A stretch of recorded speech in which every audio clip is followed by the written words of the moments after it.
제가 스피아 목사라 가지고 목사님이 또 휴가 가시면서 저에게 제단을 맡겨주셔서 은퇴한 목사로서는 참 기쁩니다. 감사하고 왜냐하면은 이런 교회 와서 목사의 그 사명은 설교하는 거잖아요.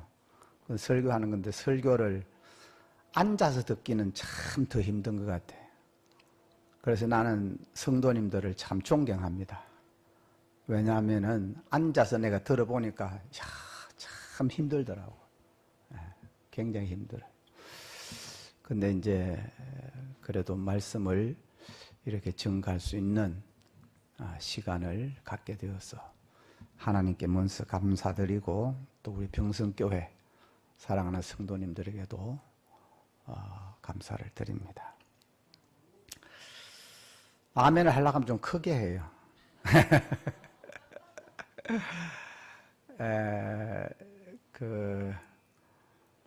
우리가 신약 성경이 마태복음부터 시작되잖아요. 마태, 마가, 누가, 요한 사복음서가 있고, 그 다음에 이제 사도행전, 그 다음에는 바울의 서신들이 쭉 연결되고 있습니다. 그래서 잘 아시겠지만은 평신도들 가운데는 이게 연대순으로 이것을 이렇게 편집을 해놨는가 이런 생각을 할 수도 있습니다. 마태복음이 제일 먼저 쓰여진 거 아닌가 이렇게 생각하실 수 있겠는데 사실은 그렇지 않습니다. 이것은 이제 그 복음서를 신약 27권으로 확정할 때에 그렇게 된 것이고 실질적으로 가장 먼저 쓰여졌다고 생각되어지는 서신이 바로 데살로니가 전서입니다. 데살로니가 이 전서 후서가 제일 가장 먼저 쓰여졌다고 신약학자들은 생각하고 있는데요. 그 이유는 종말론에 있습니다. 예수님 자신이 임박한 종말 사상을 가지고 있었어요. 그 이야기는 뭔가 하면은 내가 십자가에서 죽고 이제 부활해서 하늘나라로 승천하셨잖아요. 승천하신 이후에 내가 다시 오겠다. 이걸 재림이라고 그러잖아요. 재림. 다시 온다는 거죠. 재림. 재림 사건이 예수님 그때 살았던 사람들, 당시의 사람들이 죽기 전에 내가 다시 올 수도 있다. 올 것이다. 너희들 중에 죽기 전에 나를 볼 자도 있다 그랬잖아요. 다시 올 때.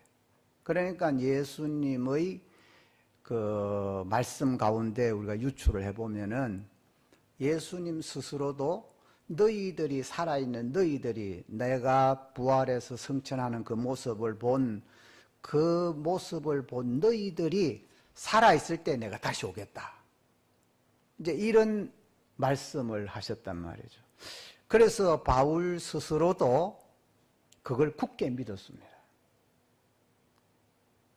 사도행전 1장 8절에 보면은 성령이 너에게 임하심에 권능을 받고 예루살렘과 유대와 사마리아와 땅끝까지 이르내 증인이 되리라.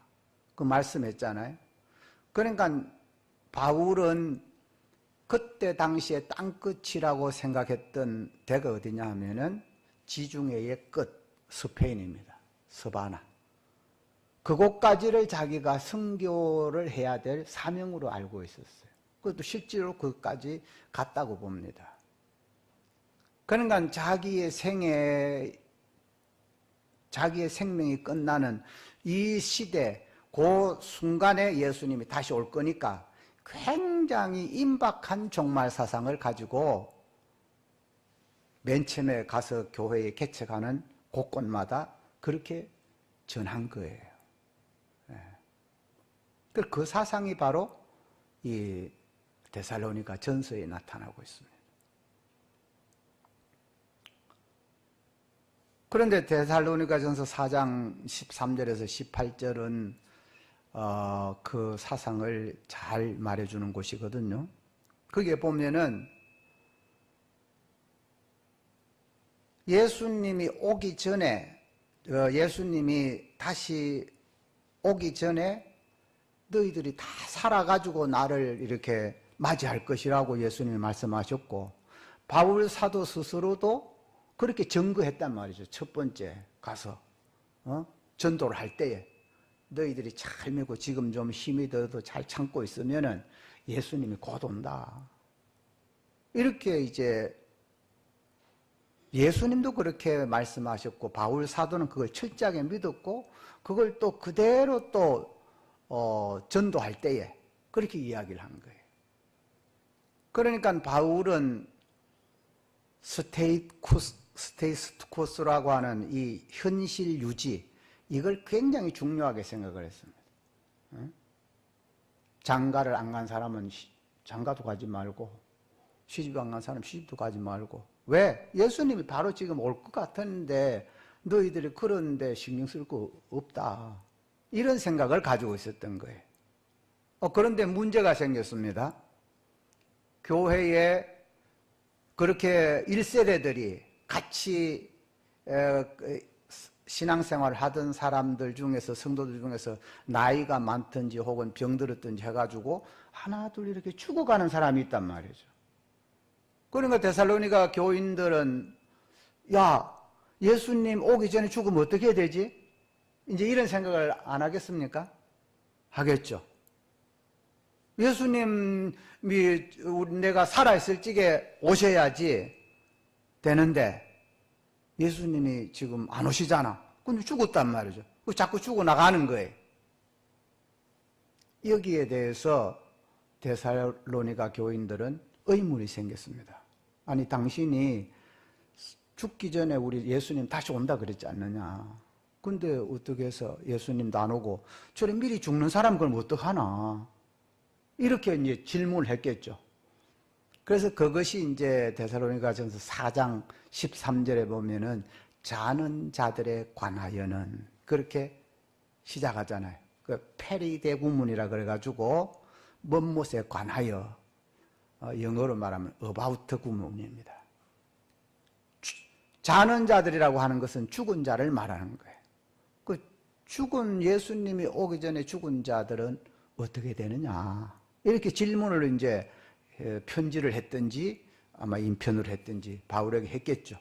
거기에 대해서 답변을 합니다. 바울이 뭐라고 답변하느냐. 죽은 자들이 결코 너희들이 죽은 자들보다 앞서지 못할 것은 그들이 먼저 일어나고 예수님이 재림할 때에, 그러니까 부활을 이야기하는 거죠. 부활을. 그래서 최초의 바울의 부활 사상이 이 데살로니가 전서에 나타나고 있어요. 그 부활장이라고 하면은 우리는 고린도 후서를 우리가 이제 보면은 그 부활장이라 그래가지고 부활장이 나오잖아요. 부활장에 고린도전서 15장에 보면 부활장이 나오는데, 그때의 고린도 전서를 기록할 때에 그 바울의 글을 보면은 부활에 대해서는 분명하게 이야기를 하지만은 어떤 논조인가 하면은 이미 너희들이 기다리는 그 예수님은 아직 좀 뒤로 오게 될 것이고 너희들이 죽는 것은 당연하다. 이렇게 논조를 하는 거예요. 근데 여기 데살로니가전서는 어떻게 되느냐. 살아있는 자들은 공중으로 끌어올려 가고 이렇게 나오죠. 휴거 사건을 말하는 거예요. 그러니까 부활 사상이 데살로니가 전서의 부활 사상하고 고린도 전서의 부활 사상이 상당한 차이를 보이고 있는 것이죠. 그래서 데살로니가 전서는 임박한 종말 사상에 기초한 그런 부활 사상을 이야기를 한 것이고, 고린도전서 15장에 나오는 부활 사상은 좀 후퇴된 부활 사상을 이야기하고 있다. 그래서 기록 연대로 보면은 데살로니가 전서가 최초의 바울의 글일 가능성이 크다. 이제 그런 이야기입니다. 신학적으로 너무 깊이 들어가면은 또 머리가 아플 테니까 그 정도로 하고. 자, 여기 이제 바울과 실로아노, 디모데 이 사람들이 지금 데살로니가 교회에 편지를 보낸 창본인들이죠. 발신자들입니다. 이 발신자들이 볼 때 데살로니가 교회는 어떤 교회였느냐, 이게 이제 3절에 보면은 명확하게 드러납니다. 너희의 믿음의 역사, 사랑의 수고, 그리고 소망의 인내를 가지고 있다. 이 세 가지를 이야기합니다. 믿음, 사랑, 소망. 이 세 가지를 데살로니가 교회가 가지고 있는 중요한 기둥, 아주 정말 소중한 가치를 가지고 있다 하는 것을 이야기를 해주고 있습니다. 이것이 뭐 우리 기독교에 있어가지고 가장 중요한 거죠. 믿음, 소망, 사랑. 이 세 가지는 항상 있을 것인데 그 중에 제일은 사랑이라. 이 세 가지는 떼어놓을 수가 없는 겁니다. 가장 소중한 거예요. 교회에 있어가지고 이것보다 더 소중한 덕목은 없습니다. 그런데 우리가 성경을 보면 상징적인 것도 있고 문자적인 것도 있어요. 그 숫자 같은 경우에 계시록에 보면은 7이라는 숫자가 계속 등장하지 않습니까? 7교회, 7나팔, 7인, 7재앙 이런 것들, 대접 같은 것들이 7이라고 하는 숫자가 계속 등장하기도 하고, 그래서 이 성경에 나오는 숫자는 전부 의미를 가지고 있어요. 의미를. 하나는 하나님을 상징하는 거예요. 한 분 하나님. 한 분. 둘은 뭐예요? 하늘과 땅. 셋은 성부, 성자, 성령. 사는, 우리는 사자 안 좋아하죠? 별로 안 좋아하죠? 성경에는 사자가 굉장히 좋은 수입니다. 동서남북을 상징하는 거예요. 그 완수예요. 완수라는 거예요. 그 동서남북과 삼위일체, 세 개가 3과 4를 합하면 7이 되잖아요. 그래서 7은 완벽한 수를 말하는 거예요. 완수입니다. 이와 같이 데살로니가 교회를 떠받들고 있는 이 세 가지의 기둥은 가장 완벽한 수를 상징하고 있습니다. 그런데 데살로니가 교회의 첫 번째 나오는 기둥, 덕목이 뭐냐면 믿음의 역사가 있다. 믿음만 있는 것이 아니고 역사가 있다는 거예요. 역사. 믿음에는 반드시 역사가 따라야 된다는 거예요. 이게 무슨 뜻인가? 역사라는 단어가 헬라어 원문에는 에르곤이라고 하는 단어예요. 에로고스 혹은 에르곤이라고 하는 단어인데, 이것은 일이라는 뜻도 있지만은 뭔가 업적, 실적, 흔적이 나타나야 된다는 거예요. 믿음이 있다고 하면서 어떤 실적이 없고 흔적이 없고 뭔가 나타나는 것이 없으면 그 진짜 믿음이 아니라는 거예요. 자, 물어봅니다. 하나님은 전지전능하십니까? 맞습니까? 몰라요? 맞으면 아멘. 아멘? 예. 왜 믿어요? 하나님은 천지 우주 만물을 6일 동안에 창조하시고 섭리하시고 또한 유지하시고 보존하신다고 하는 그 사실을 믿죠? 믿으니까 우리가 하나님을 믿는 거 아닙니까? 그렇잖아요. 그러니까 하나님께서 하셨던 일들을 보고 하나님이 어떤 분이라고 하는 것을 우리는 믿는다 이 말입니다. 예? 실적이 없으면은 공중에 붕 떠 있는 하나님을 막연히 믿어라. 이거는 말이 안 되잖아요. 예. 하나님이 어떤 분이다 하는 것이 어디에 나타났느냐? 창조사역, 구속사역, 재림 사역에 분명히 나타나 있다 이거죠. 그러니까 우리는 믿는 거죠. 그렇지 않습니까?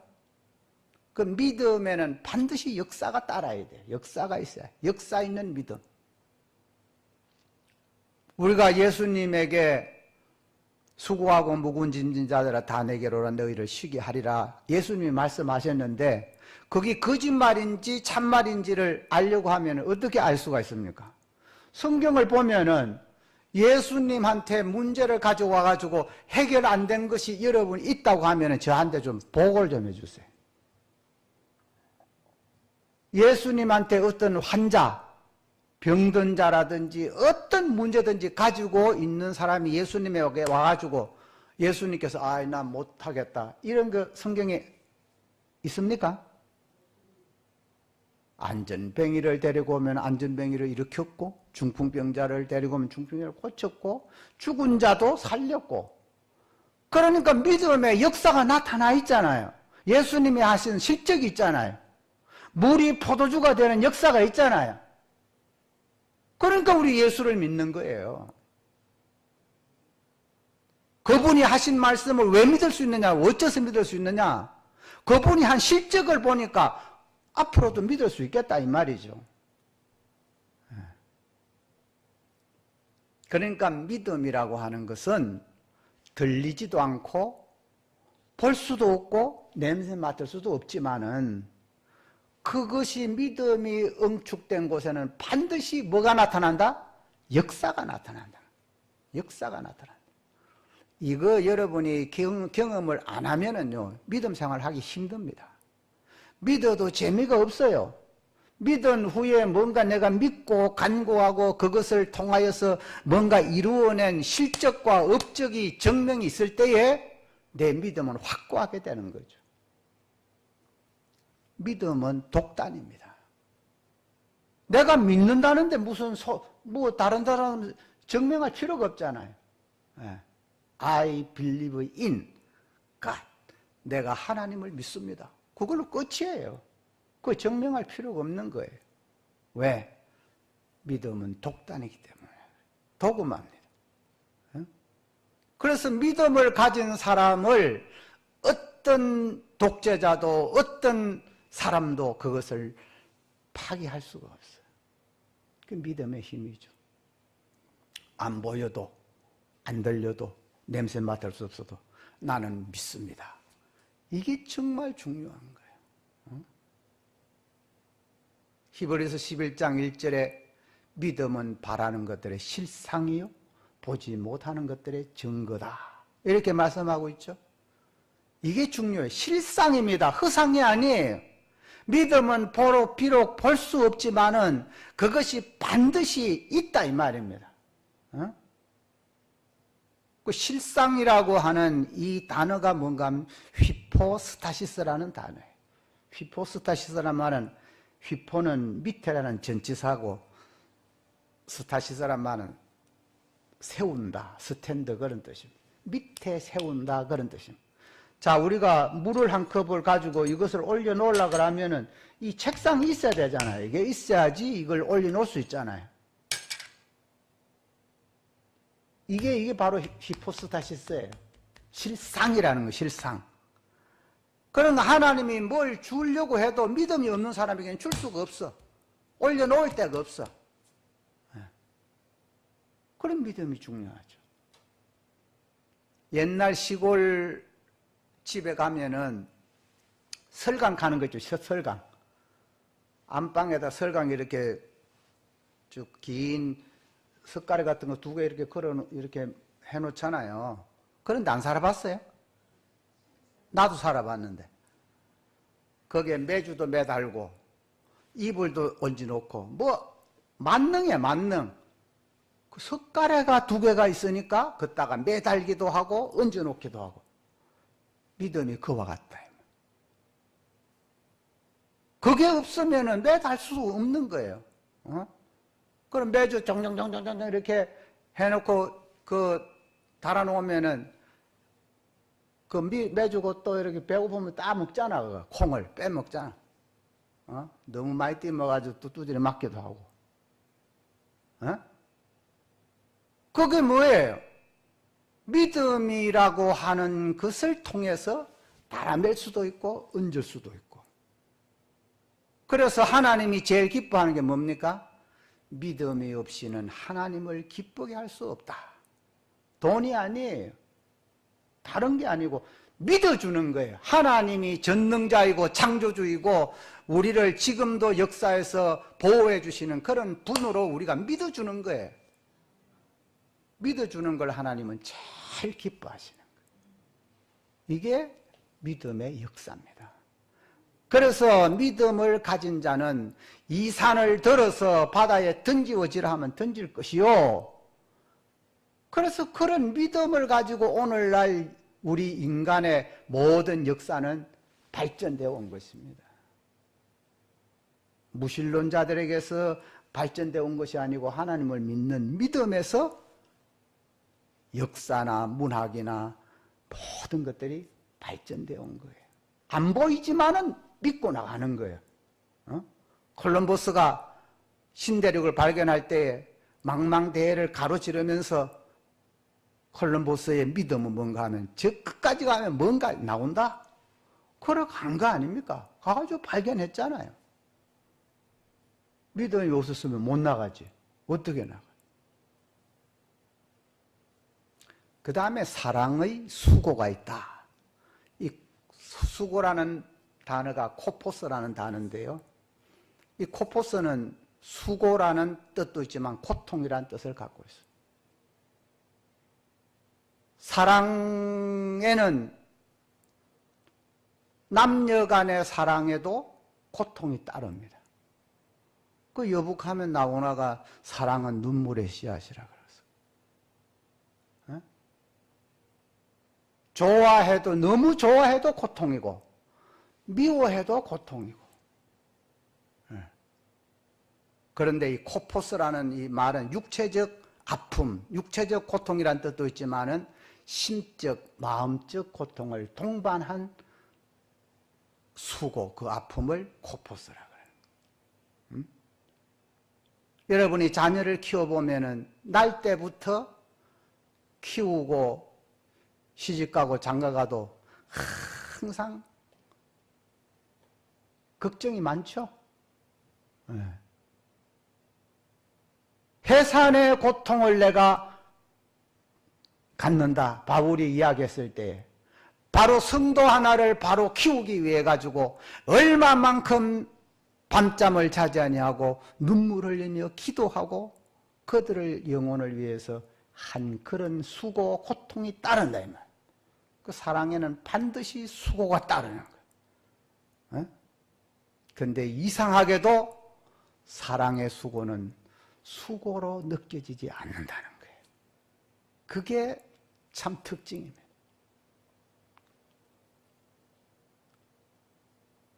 진짜 사랑하면 자기의 목숨을 내어줘도 그게 아프지 않은 거예요.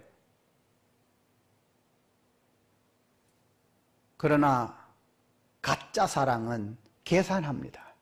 아, 내가 요만큼 해주면 어떻게 뭐 보상이 오겠지? 그거는 가짜 사랑이에요. 진짜 사랑은 주고 주고 줌으로써 자기가 행복해지고 자기가 더 주고 싶은 그런 마음, 자식에게 줘도 더 주고 싶고 더 주고 싶고, 이게 부모 마음이잖아요. 계산하지 않습니다. 그 고린도서 13장에 보면 사랑에서 쭉 나오잖아요. 사랑은 오래 참고 뭐 여러 가지가 나오잖아요. 그 사랑의 속성입니다. 속성. 계산하지 않고 무조건적으로 수고하는 거예요. 수고해도 그것이 기쁨으로 다가온단 말이에요.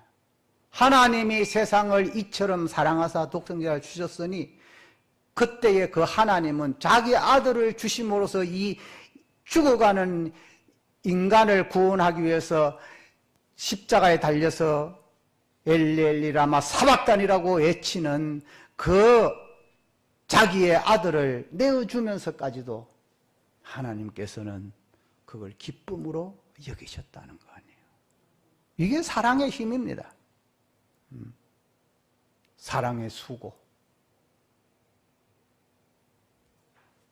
소망의 인내를 가지고 있는 교회다. 이 인내라는 말이 휘포모네라는 단어를 썼는데요. 이 휘포모네는, 휘포는 아래라는 전치사고 모네는 머문다는 뜻입니다. 이게 쉽게 말하면 옛날 혹시 그 배너라는 영화 보셨습니까? 배너. 배너 영화를 보면은 그 배너가 잡혀가지고 저 배 밑창에 가가지고 이 노젓는 모습 보셨죠? 이게 휘포모네입니다. 밑에 묶여가지고 뭐 앞도 보지 않고 뒤도 보지 않고 계속 노를 젓는 거예요. 언제까지? 끝날 때까지 젓는 거예요. 그거는 이유가 없어요. 소망을 가진 자는 인내를 해야 한다.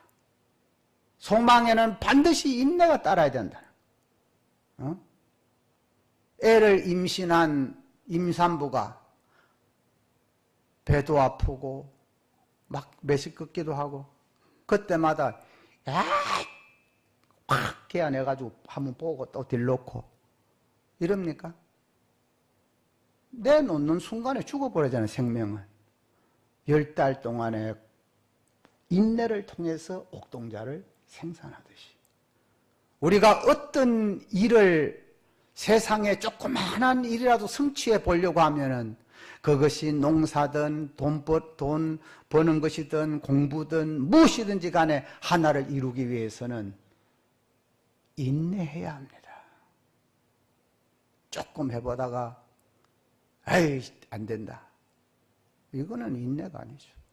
인내는 끝까지 배 밑에서 노를 젓는 겁니다. 노를 젓는 거예요. 그래서 이 데살로니가 교회의 새 기둥은 튼튼하게 믿음의 역사가 있고 사랑의 수고가 있고 소망의 인내를 가지고 있는 그런 교회였기 때문에 가장 모범적인 교회로서 바울에게 이런 칭찬받는 교회가 된 것입니다. 사랑하는 우리 병성교회 성도 여러분, 제가 이렇게 보니까 데살로니가 교회와 같은 그런 특성들을 우리 병성교회는 많이 가지고 있어요.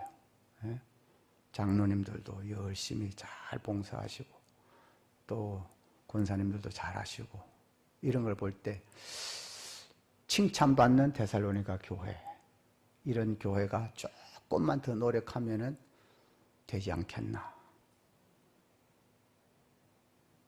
기도하면서 이런 데살로니가 교회의 모범적인 모습들을 닮아가는 우리 병성교회가 되기를 주의 이름으로 축복합니다.